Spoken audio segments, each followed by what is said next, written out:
All right, guys, Fula coming to you with another commentary. These videos were brought to my attention recently. I didn't know about this woman, and the reason why I didn't know about this woman is I wasn't checking for her, so to say. But this is what I'm gonna say, okay? I'm gonna say this, that the Western woman, once she hits the wall, she has a new game plan, okay? And the new game plan is to go to these third world countries, including some in my neck of the woods. Believe it or not, Guinea-Bissau ain't that far from the Gambia, right? So what they do is they go to these places because, let's face it,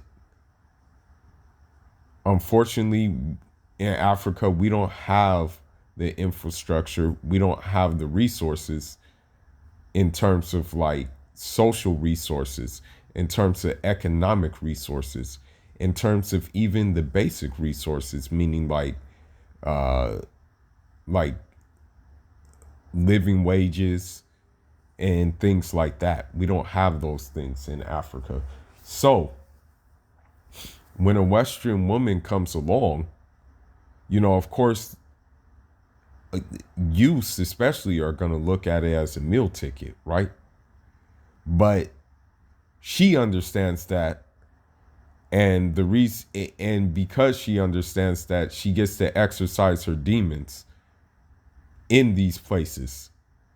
And back in all of Africa, not just West Africa, we do have a problem of old women from Europe getting their rocks off, you know, with strong youth and young men. But it's also happening with Black American women too.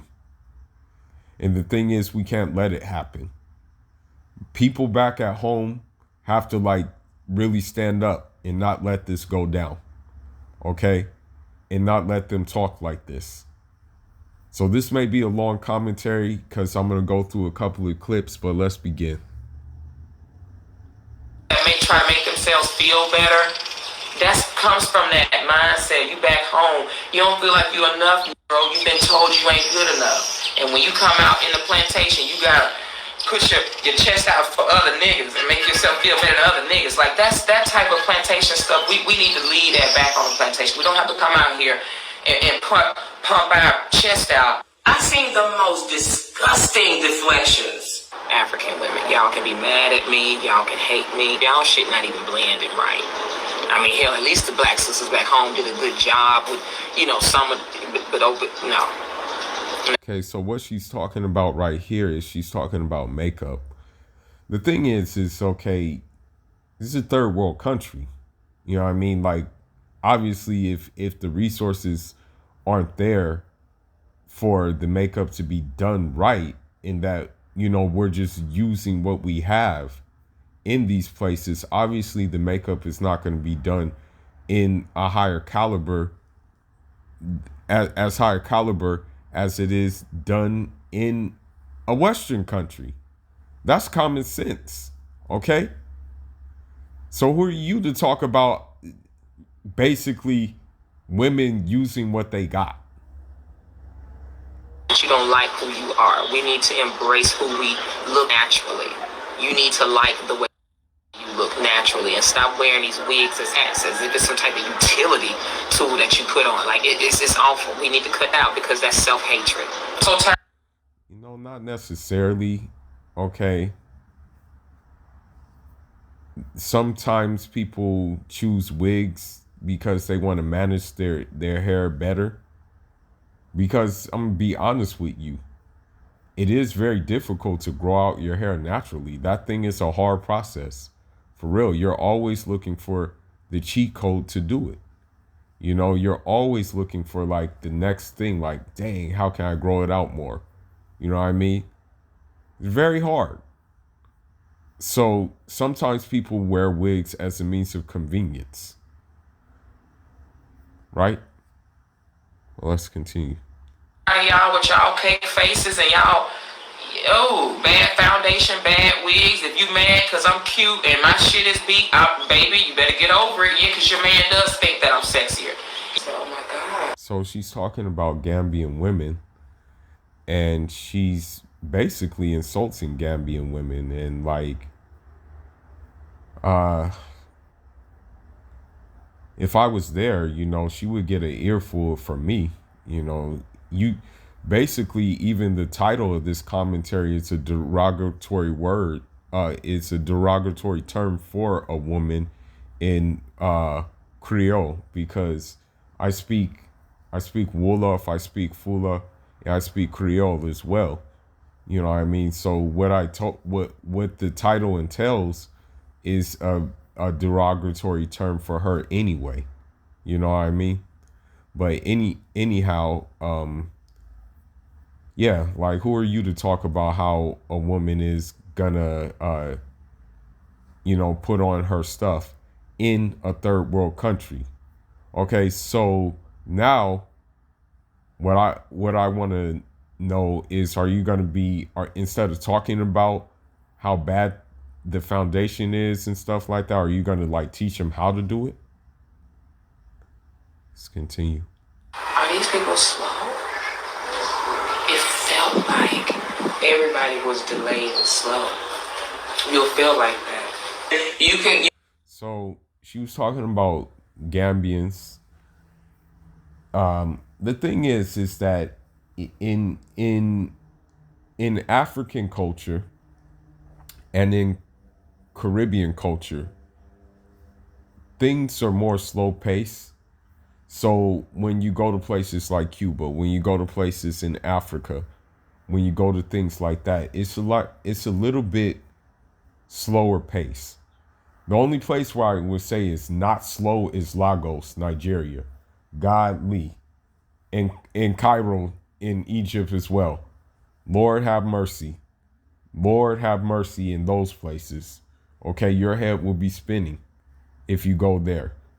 But in general, as a general rule, African lifestyle is more slow paced, more laid back than Western lifestyle. So of course the people are going to be a little bit more mellow and a little bit more even keeled as well. But according to this woman, they're slow. Let's continue. You can point at something and say, "Give me the yellow banana," and they can still be looking at you like, "Huh?" They just.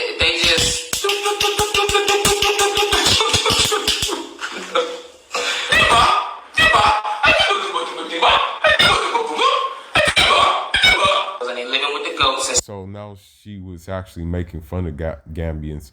So you're making fun of language. In essence, you're making fun of language. Like, so, although Gambia was colonized by the English, that's still kind of like, okay, so you assume that maybe someone's not supposed to speak Wolof, someone's not supposed to speak Mandinka, someone's not supposed to speak Pular. Is that what you're insinuating when you're making fun of them? Let's continue. I'm here practicing real tradition. I'm gonna need you to give me the same respect that I give you. All right, hey y'all, in the background here. So when she did that, she's actually making fun of Muslims' prayer, the Islamic call for prayer. Okay. Islam is the majority religion in West Africa. West African Islamic Sufism is the majority religion that most Gambians adhere to, most Senegalese adhere to, and of course, like, most Nigerians adhere to as well. Right? And everybody else all over West Africa, including myself in Guinea-Bissau, Cabo Verde. So when you go to a place and it's a majority Muslim country and you have the nerve to make fun of the prayer, which I'm pretty sure you probably heard of in the United States at one time or another, then why would you go there in the first place then? That's my thing. Like, why would you even go in the first place? Well, let's continue. And I'm not disrespecting Gambians. I'm just not. I'm telling you about the mentality. I've always noticed this about African women, but African people, but women particularly. Y'all notice how they look real rough in the face? Like they look sad. It's a sadness there. It's a sadness there, and I realize what it is. They look real hard. That hardness in the face, you know? Even the babies look like they mean looking, like they come in here with a weight. Big stiff. So, no, it's sad because of the simple fact that here's a woman who probably had no men in the United States. Probably had, and we can see why by her behavior, okay? And she got the nerve to talk about African women. But the real question I have for her is, can she keep a man? That's the question I have for her. Now, here's the thing. In Africa, we've been through a lot. We're still going through a lot. So life is going to make you look stoic, right? Just based on the things that you go through, right? And it's not necessarily you're looking rough in the face. It's just necessarily that you're surviving the elements which are facing you.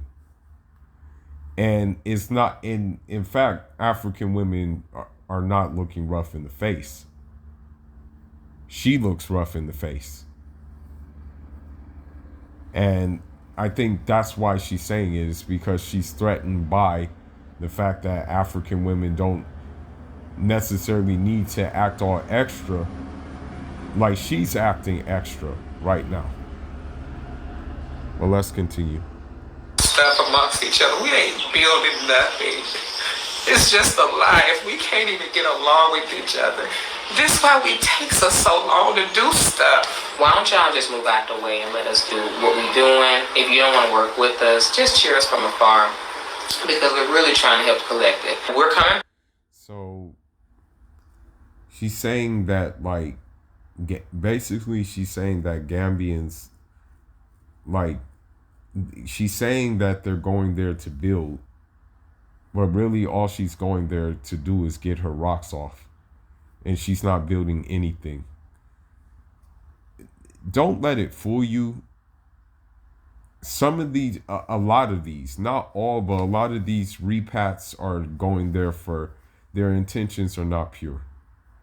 And that includes the Bonquishas who come from America, where they already hit a wall, and they know from being advertised that there's young African men who are looking for a come up because they're in a compromising situation, while she's looking to get her rocks off because nobody is going to mess with her in the United States.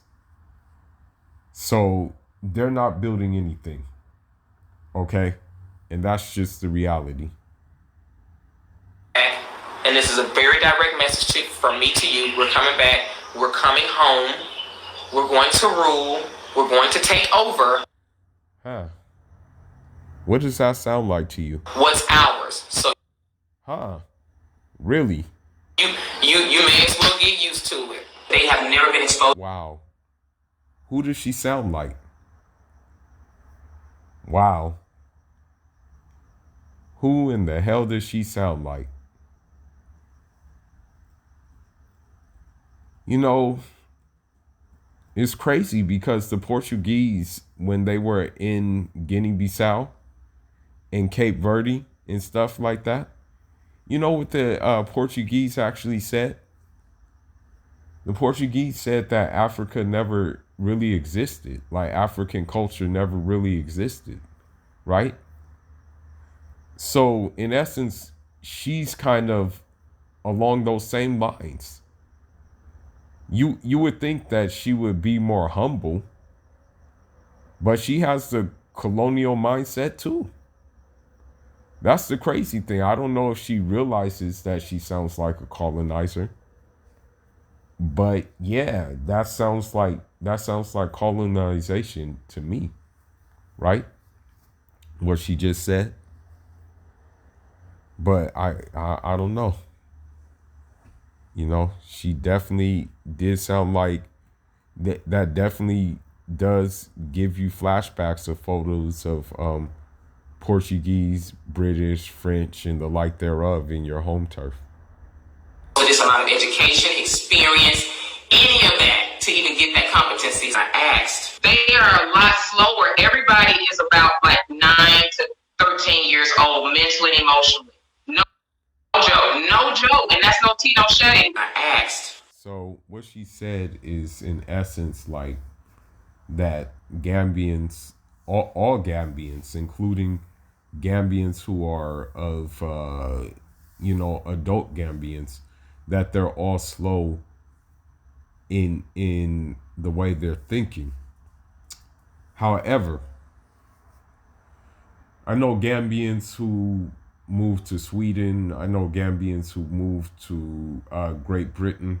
I know Gambians who moved to Spain, and and for the most part, they found their way to excel.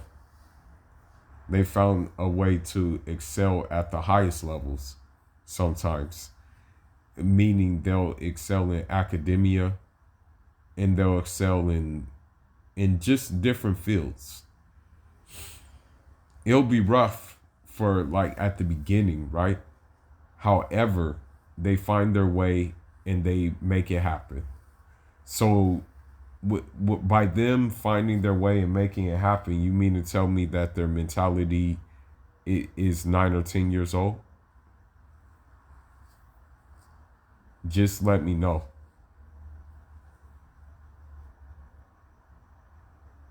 We're not coming here insulting you. People look rough here. They look rough. Listen, y'all, I want to be just so honest. Even the babies be looking like this. Why? I don't want your man in the Gambia because half of them sleeping on the floor, ladies, okay? Let's be honest now. I don't want your dusty Gambian. I don't want no dusty Gambian. So, that's a lie. That's a lie. So, the thing is that in addition to insulting and calling, Gambians dusty, Gambian men's dusty, she went there to get a young buck and ride cock carousels because you remember at the beginning of the video, she said, "It's not my fault that your man finds me cute." You remember that she said that, right? So she's now capping, but she started the cap by calling Gambians dusty, right? But let's continue. Y'all can't talk to me no more about nothing. They the most delusional. You see, oh no, not in my country. Not in my country. Yeah, because like that's the thing. Like you can't come to someone else's country and like bring your own, like in essence, bring your toxicity to that country. You can't do that. I mean, with Europeans, it was just, of course, they had more artillery, right? So we had no choice at the time. We succumbed to them. Basically, after them having heavy artillery, right? Even the leader of Guinea-Bissau, at one time, he said that he would never surrender to the whites and that he would fight them if he died. if he died, he would fight them in heaven.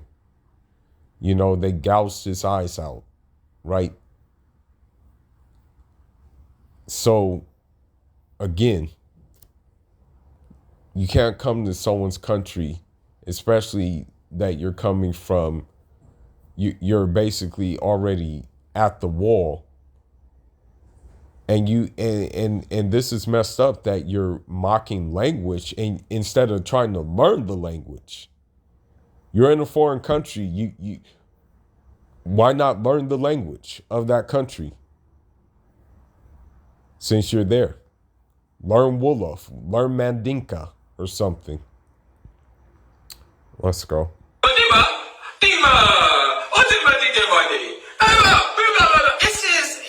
And that's it. We see you with your queso makeup. I did not come home to the Gambia to hurt, insult, or demean the Gambia or Gambians. Everybody will feel like they're around 9 to 15 years old, and that's at the most. Even it's a low emotional intelligence. At this point, you better just come. So, in essence, like being stoic and being calm, cool, and collected is low emotional intelligence to this woman. And the sad thing is, this woman, you can already tell she's hit the wall. Listen to how even she talks. You know what I mean? Like, you hear how she talks. She has like a lightweight, a baritone voice. You know what I mean? So it's like, who are you?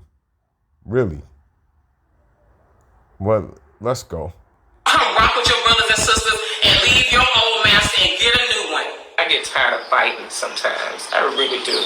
They hate that we're here. They hate that we're African too. It's going to take more than eating fufu and having a name with 19 million letters in it to consider yourself African when you're talking to me. So what if they talk to you in a foreign language, in an African tongue? Are you going to know what they're saying? What if they break out a gree-gree? What if they say something like, I got to go see my marabou about certain affairs? Are you going to know what they're talking about? What if they say something like, Diderdef Sering Tuba? Are you going to know who Sering Tuba is? Huh? So my question is, if you're African, what language have you tried to make an attempt to learn? What kind of African skill have you made an attempt to try to learn? Have you tried to learn some kind of trade or anything like that? Well, let's continue. People were trying to do was misconstrue my words. She looks down on God. Okay, it's pretty, your words are pretty clear, woman. Your words are pretty clear. It doesn't take a rocket scientist to understand what angle you're getting at. And if you watch my videos, you can see and hear they live lowly, they think lowly, and they act lowly. And y'all not used to having confidence as Africans no more. I just had to share. Okay. Back to my point. Many Gambians abroad I know are kicking butt. Okay? Doesn't that take confidence? Many Gambians I know are even one Gambian I know right now. He competes in athletics for Sweden. Doesn't that take confidence?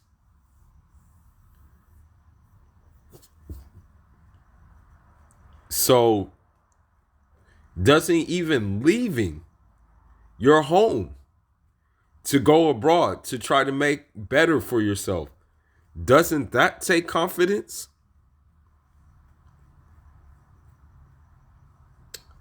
But I digress. Y'all, the real reasons I like being here. You feel like you're this privileged child coming back. You can take over. Ain't nobody gonna bother you. Ain't nobody gonna get in your way. A lot of them are jealous of us. Sorry. Diasporans.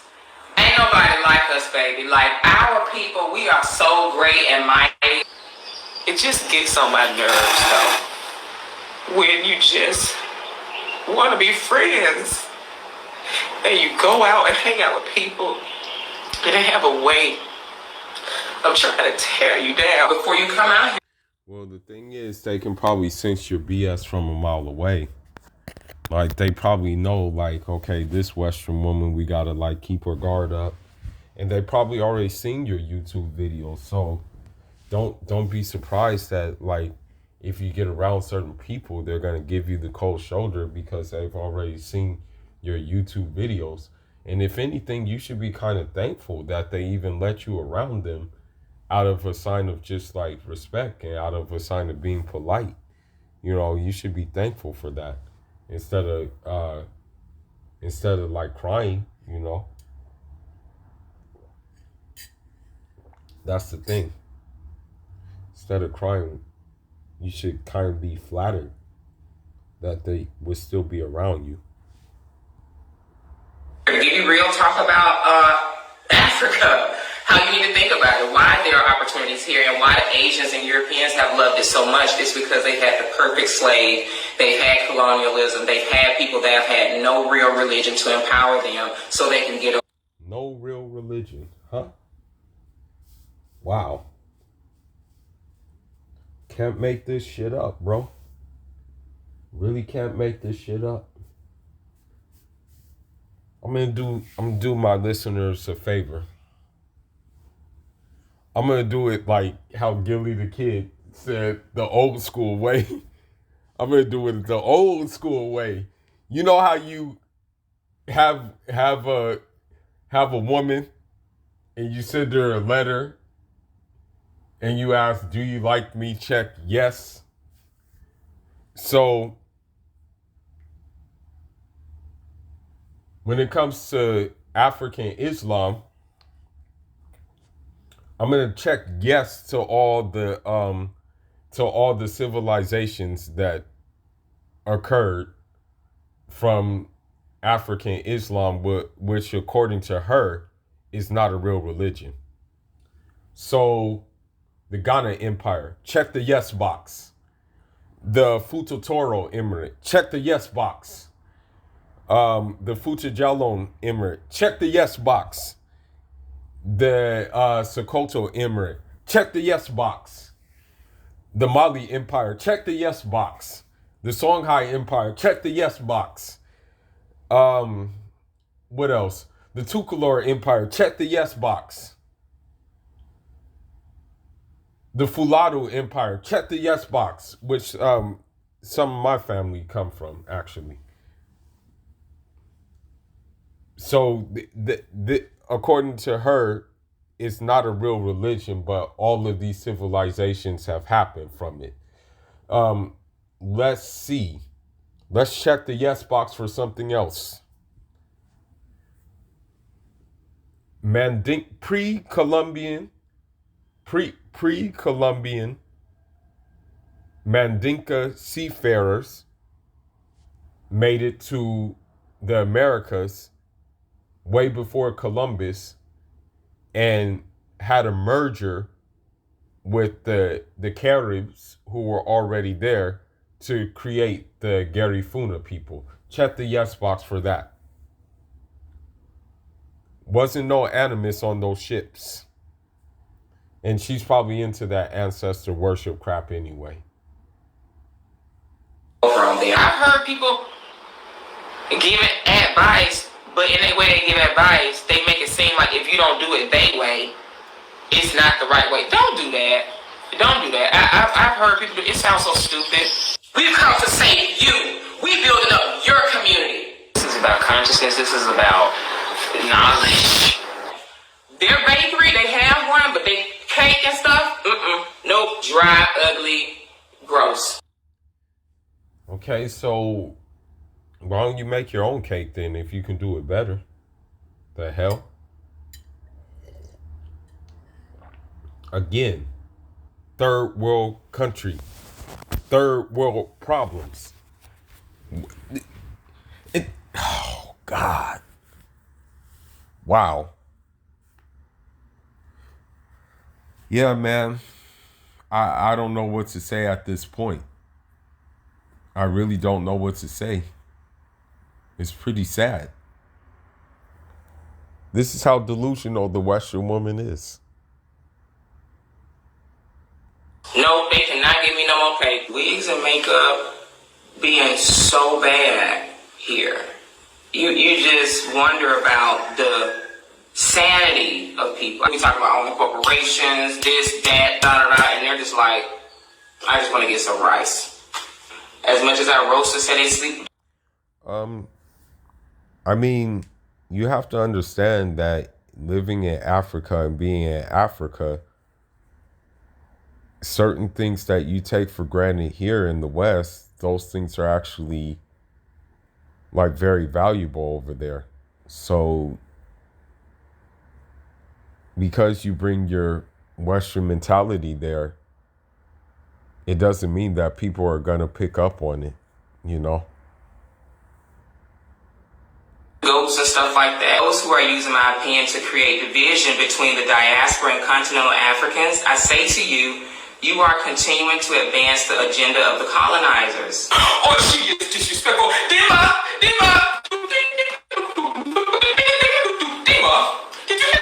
You are continuing to push apart the divide between the diaspora and the continent because the colonizers know that when we join forces, look beyond our miseducation, reflect upon our experiences, unite our resources, we become unstoppable. To critique.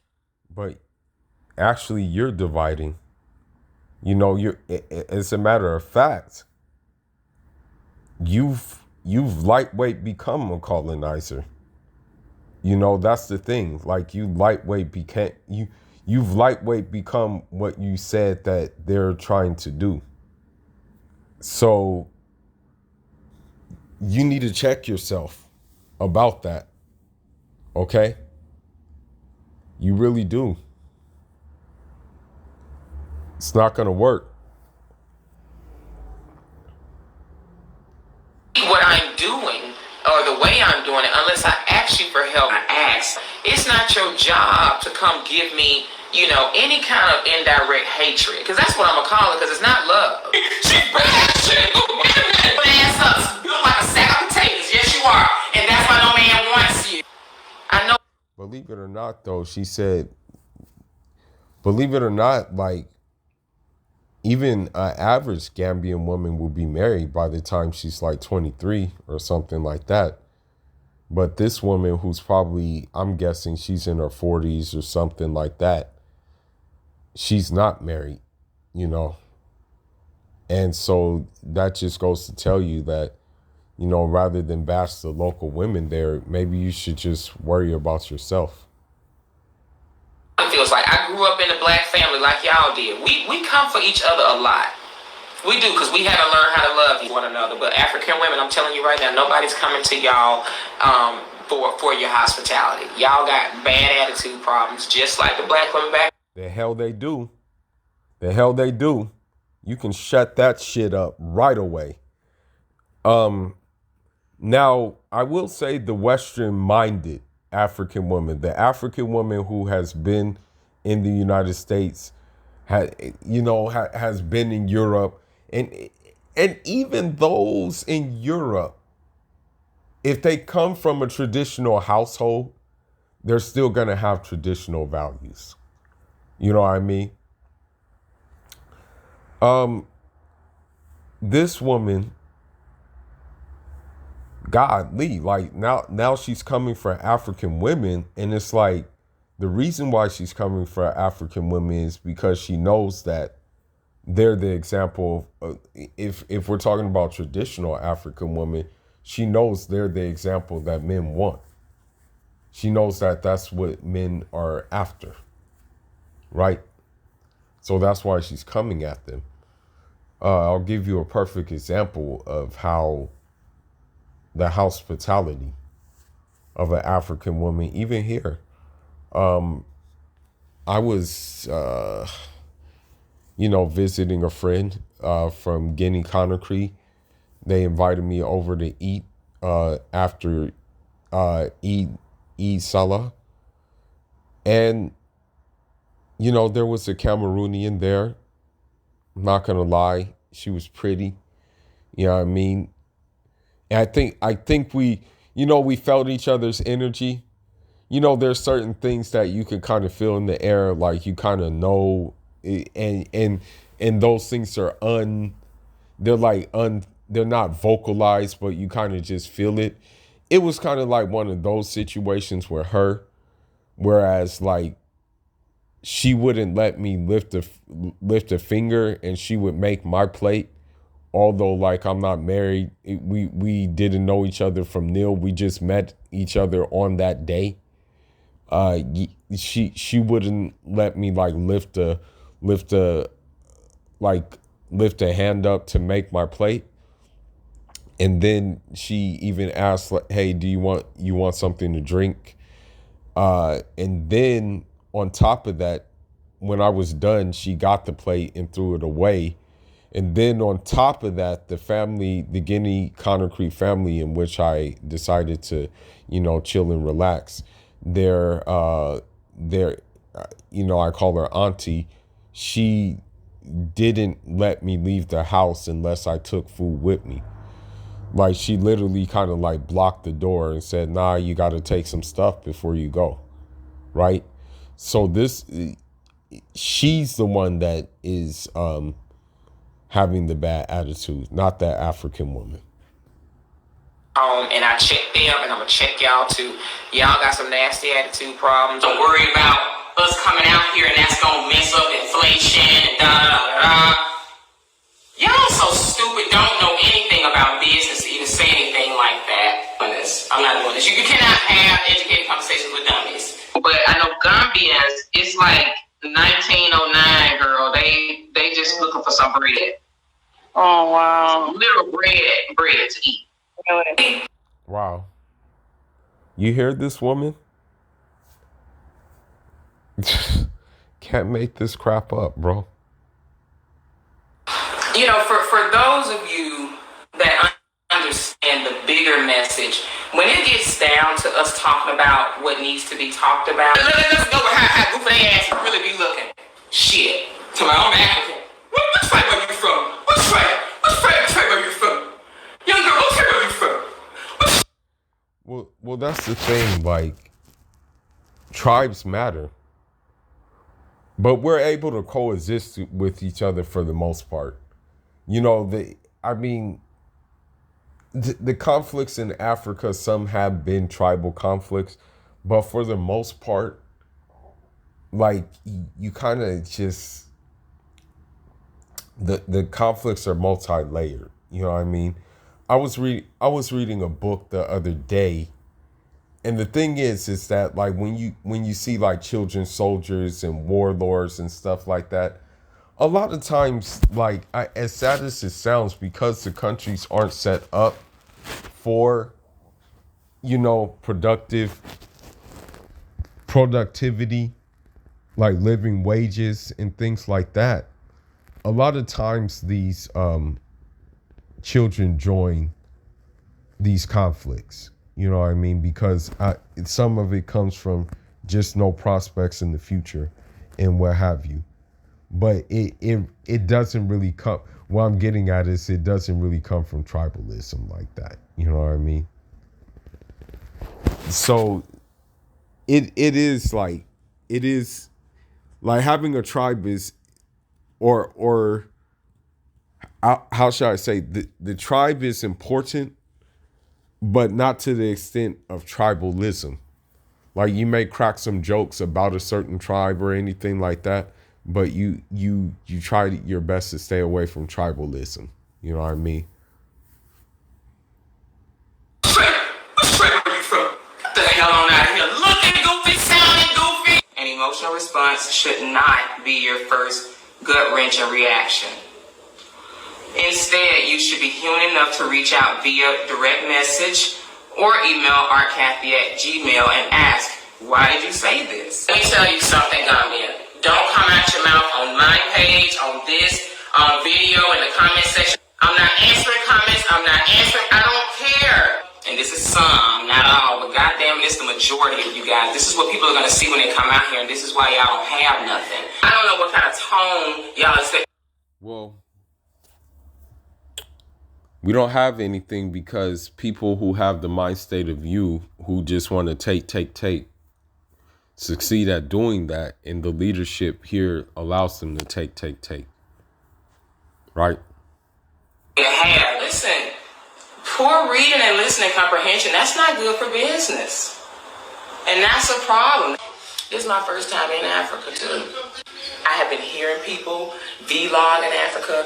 I've been, pushed to come to Africa. I'm so happy so many black people coming out here. Y'all not gonna want to do business with the average Gambian because they will make you want to bust them in the face and punch them in the mouth. Wow. Well, Gambia is an English-speaking country, but English is like usually used as the language of business, right? But most Gambians, you'll find they'll speak their tribal language, like Wolof, like Jola, like Mandinka, like Susu, and Pular and whatnot. You know what I mean? So, wow, like, has she ever thought of the simple fact that she's going to a place with a different culture, so maybe business ethics are maybe different from what she's used to, right? I mean, did she think about these things? Or did she just decide, okay, I want to punch someone in the mouth because they don't know how to do business like me? So you can tell you, this is my first time in Africa. They just rolled out the red carpet for me. You just understand when you're trying to be, someone's trying to silence you and your gift. For me, my responsibility as a holistic counselor is to look at. Oh man, this woman said holistic counselor. And this is the thing. This is what's happening. Hoteps are the Hoteps, and the Hotep women are the ones who are pushing this repatriation to Africa. And as I said before, you're not going to be, what we're not going to allow you to do is push your ideas down our throat with this Hotep foolery. We have established local customs. And this is another thing too. Okay, I'm going to tell you something. I'm going to tell you a story.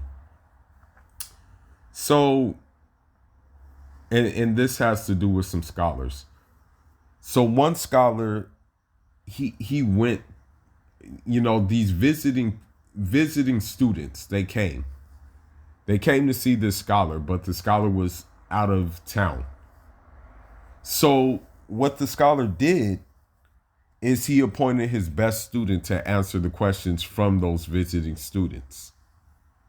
So one by one, the questions were asked, Yanni, like this, that, and the other. And finally, the questions were all asked, were all answered. So once the questions were answered, the scholar, he actually came back. And he said, did you give any verdicts? And he's like, yeah. And then he said, okay, where did that guy come from? He said, oh, he came from he came from the Balkan regions. He came from Eurasia. The scholar said, have you ever been there? The student said, no. The scholar said, "How can you give a verdict if you've never been to the place and seen how their society is, and seen how their culture is, and see how their like ways of doing things are?" Because we have something in our culture called earth.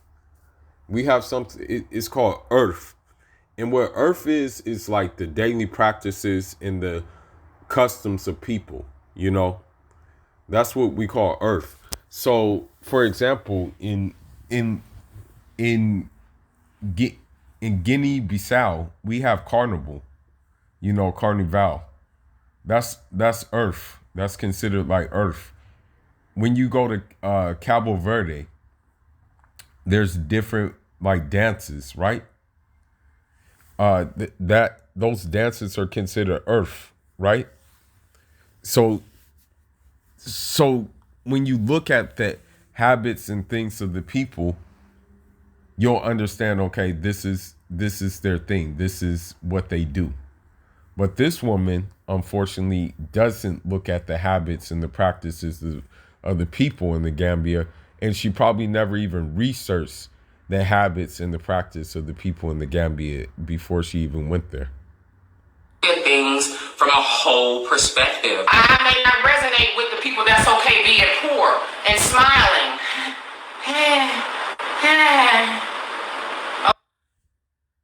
It's called contentment, and it's called basically using what you got. So what we see here, this woman is basically alluding to the fact that she very much has the consumerist mindset that she left behind, or that she claimed to leave behind in America. Okay, take that however you want to take it. From a well-rounded perspective, and to help you go through things and look at things and analyze them mind, body, and spirit. Okay? Here it is one lane, benishing. That's all everybody eat. That's not true.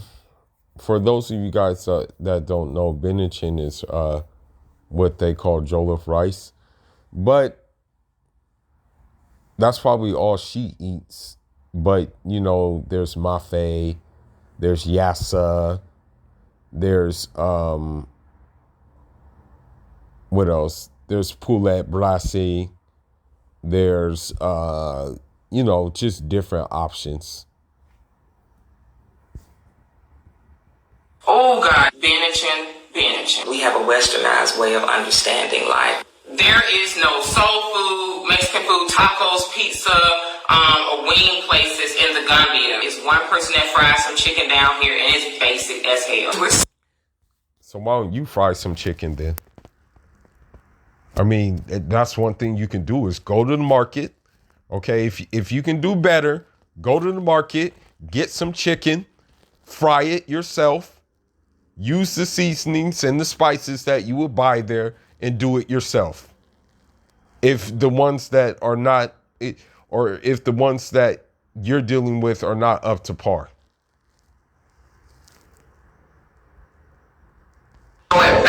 And you can make some tacos, by the way, on your own as well, too. We're so much more advanced. That's why it's so easy to come here and navigate and just take over. You know, we just haven't learned how to be with each other. And to allow each other to be. We haven't learned how to lift each other up. You're going to want to really cut off as much communication with and interaction with regular Gambians and Gambian lives as possible. I'm serious. Yeah, I know we don't, because I came from that stupid. Well, the thing is when I was in Cuba, I tried to communicate with as many people as possible to know the customs and the habits of the Cubans, right?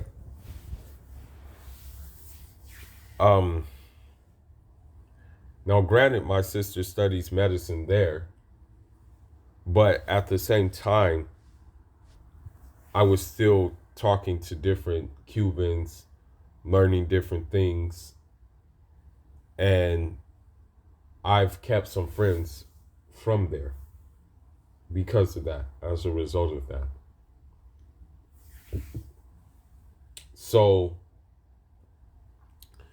when she says don't talk to many locals, don't talk to a lot of locals, it just kind of like boggles my mind, you know, why she would suggest that when the locals can show you the ins and outs. Nigga mentality shit too, where it's mean. You gotta be mean all the time to each other. You don't know how to genuinely compliment. The lace wigs and the wigs are so bad here. The makeup is horrific here.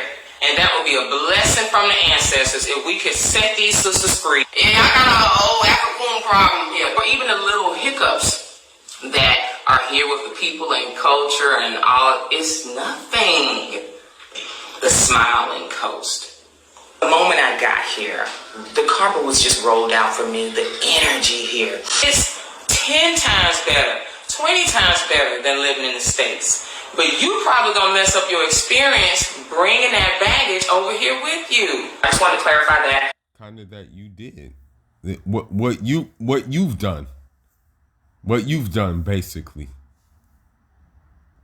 Nobody's being driven out. He was talking about how Nigeria would probably be a better fit for me. And I agree. Some of y'all not going to do too well coming over here. Now, as it relates to our specific like-minded community, we want people that don't have a bossy, it's all about me attitude. Are you kidding me? That's the exact attitude you have, woman. What the hell? Is that what y'all want me to do? You want me to join into your repressed culture? We turn it down a little bit. Just protect us, but turn it down. We don't want you coming out here cussing people out. We have to make sure that. Man, I honestly think at this point, this woman is a schizo or something like that. At this point in time. We're always keeping our temperament managed and under control. I never want to be that woman to anybody. Like, I never want to do you like that. If I ever made you feel like that, like, I really apologize. Like, who the fuck do we have? The white people hate us. Who we got? You will never get an apology from me. I'm never going to apologize for helping my people.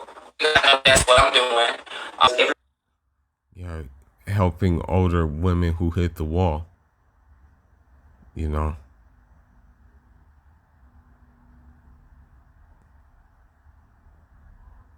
Let me see.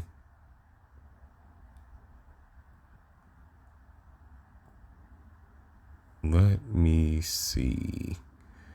There's something else I wanted to show. But yeah, this just shows you that, you know, when the Western woman, like even when the Western woman goes abroad, like she causes havoc. It's like anywhere she goes, she can't even be like peaceful.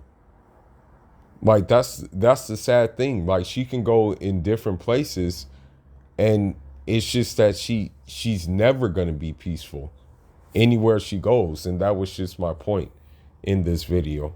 But there's one more I want to try to find, you know. Let me try to find it.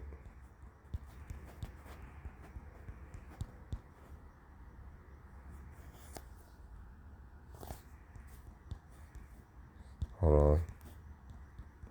Looking for it right now.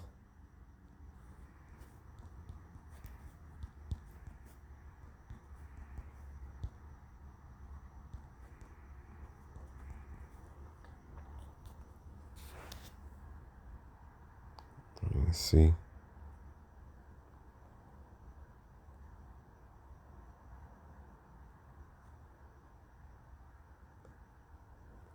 Okay, it looks like I can't find it for now.